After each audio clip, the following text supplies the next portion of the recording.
SwiftUI makes it super easy to create stunning UI elements. In this video, I'll show you how to clip an image into a perfect circle using just a few lines of code.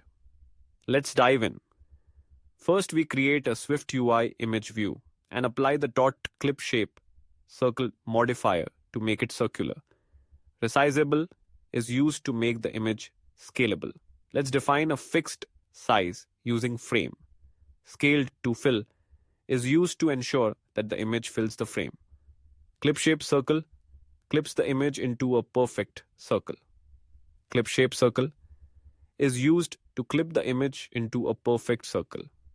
Overlay Circle Stroke Color White lineWidth 4 adds a neat border. Overlay Circle Stroke Color White lineWidth 4. It adds a neat border. Shadow radius 10. It enhances with a soft shadow. Now let's run the preview. And there you have it. A perfectly circular image with a clean border and shadow effect. That's how easy it is to create a circular image in SwiftUI. If you found this video helpful, don't forget to like, share, and subscribe for more SwiftUI tips. See you in the next one.